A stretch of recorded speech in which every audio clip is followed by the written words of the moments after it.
Steamboat Willie makes a comeback thanks to Mickey Mania from Sony ImageSoft. Mickey Mania is a unique Disney game that takes you through Mickey's history as a star in animated cartoons. Naturally, the game begins with this 1928 classic.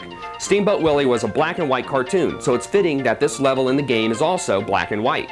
After you jump up and walk the oscillating tightrope, the game will gradually start to turn color. You probably wouldn't even notice it at first if we didn't tell you. Jump up to the windows and hop from windowsill to windowsill. Eventually, you'll find some bells. Ring all of them to allow the screen to scroll right. Next, defeat this big lug by throwing marbles at him. When he collapses, use him as a trampoline to get over the stack of crates. Board a crane on the other side and let it bring you to the right of the screen. From there, carefully make your way to the right. The last thing you have to deal with in this level is a bunch of gears. First shoot the one on the bottom left, then shoot the one on the bottom right. After that's done, pay attention to the arrow boxes moving above your head. When one of them drops a spring, use it to jump high enough so you can throw a marble at either of the two high gears. When you defeat both gears, you can proceed to the next level, or rather, the next cartoon, The Mad Doctor from 1933. Watch out for the bats as you cross the bridge. Inside the castle of the Mad Doctor, you will encounter his skeleton guards. They walk as if they were on stilts, and they throw their skulls at you. The worst thing about these guys is that their bones tend to start flying in all directions, usually your direction. In the next level, you get to hop from cart to cart in a fast-paced but short ride through an area dense with buzzsaws, spikes, and lava. You don't want to touch any of these except the spike. There's one place where you can get hit by the spike, because if you try to jump over the spike, you won't have the time to land to jump over the upcoming lava pit. Gee, life as a mouse is tough. In the elevator level, stick to one corner as the bones fly and hope you don't need to use any fancy footwork. After this, continue on to the next level. Fill the beaker with a drop from each of the solutions above. One solution is red, another is green, another is blue, resulting in a brownish mix. Place the beaker over the Bunsen burner, then go turn it on by standing on the button. Sit tight for a moment and let the Bunsen burner heat up the mixed solution. After a while, everything will explode, conveniently opening up a new corridor which leads straight to the Mad Doctor himself. This guy's a kook. He loves to throw chemicals. He's a tough nut to beat, literally. This means it's time for a secret stage select. In the options screen, choose Sound Test and then the Beanstalk 1 music and Extra Try sound effect. Next, put the cursor next to exit, then press and hold L for a little while until you hear a tone. The tone tells you you're ready to play. When you start the game, you will be able to choose your starting level. One of the coolest levels in the game is the Moose Hunters level. This level provides a nice change of pace after the hair-raising experience with the Mad Doctor. Branches often fall from among the dense leaves of trees, so you need to keep an eye out for likely spots from which they will fall. Big, huge rocks also fall from up high in the dark areas. Pass these areas while looking above you at all times. Pluto is your next key to success here. Watch him carefully. If he stops suddenly and points left, jump quickly. A moose is coming. Jump with precision or the moose's antlers will hit you in midair. As you continue through the level, look at the graphics. They're mesmerizing, aren't they? That's what happens when you mix Disney animators, Sony, and the capabilities of the Super NES together. The next level, too, is quite impressive. The moose is hot on your tail, and you have to keep up your running speed to escape him. To make matters complicated, you have to avoid rocks and puddles, plus grab apples as you run. Apples give you the energy you need to maintain your speed. Don't digress. Keep running and don't get tired. You have 3 more levels to go.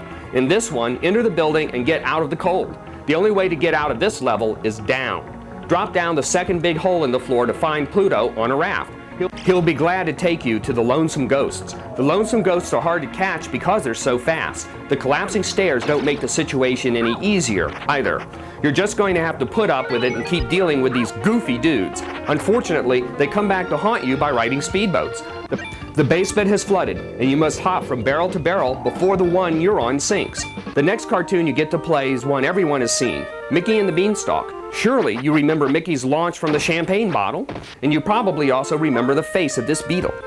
The exact same face was used for a bumblebee in a cartoon where the bee and Pluto keep taking bubblegum balls from each other. Anyway, it's just a little factoid. Move the plant pot under the dripping water so the soil can get moist. Wait a few seconds and a flower will grow for you. If you're wondering how plants grow so fast, the answer isn't Miracle-Gro. It's simply because this is Fantasyland. Don't forget that. After all, when was the last time you saw a mouse with clothes on? Further along the level, you'll ride pea pods while avoiding a pesky little dragonfly. The pea pods are just like barrels in the last level. They sink after a while. More bugs harass you in the next stage. Step on the red button, then enter this hole and get ready to avoid a spider by hitching a ride with a ladybug. This bug can really book it, and it's a good thing because that spider wants you for dinner. Next, use the growing beanstalks as footsteps to get up the castle steps, then sneak under the door. Inside the castle, you need to climb the legs of the table to exit the stage. Once on top of the table, you can have fun jumping on the jello or hiding in the Swiss cheese. The golden harp of the cartoon is not in the game, so if you want to hear the song, you'll just have to sing it yourself. Just take the mirrors down first. The last cartoon in the game is The Prince and the Pauper from 1990. Perhaps the trickiest part of this level is swinging from chandelier to chandelier. Here's a tip: go with the flow. Never go against the direction of the swing. Instead, walk with the swing to make it gain momentum. It's simple physics, and like all physics, it looks easier than it is. Once you make it to the stairs, though, jump up and flip the light switch to the library. The challenge increases from here on, mainly because of the weasels. You've seen these guys before in Who Framed Roger Rabbit. Next, jump on the air pump a few times to blow up a rubber ducky. Board the rubber ducky, wait for the water to flood the room some more, and then head to the right.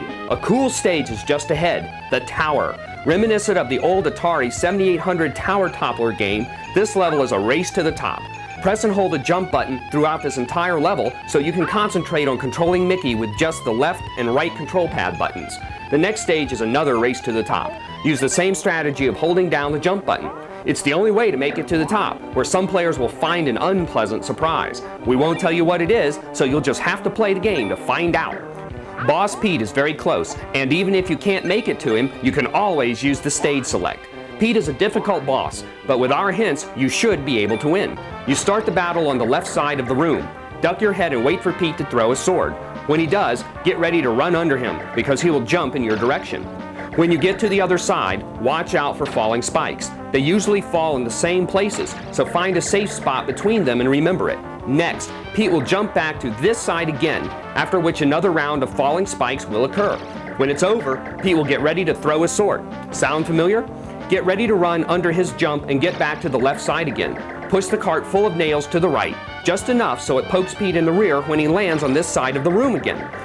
Repeat this process until two switches appear in the upper corners of the screen. Now, instead of using the cart full of nails to harm Pete, wait until Pete's sword sticks in the wall, then quickly stand on the sword and jump up to flip the switch. The switch will release the iron ball and send it sailing into Pete's face. You'll need to go from one side of the room to the other just as before, but now the falling spikes are much harder to avoid. When your life runs low, be sure to pick up one of the stars. They refill some of your energy. Continue the painstaking process of flipping the switch, going to the other side, flipping the other switch, and so on. The reward for all your hard work is only a presentation of the cast of the characters plus these credits. Look at the joke that they included. If you enjoy this game, buy it twice. Now that's funny.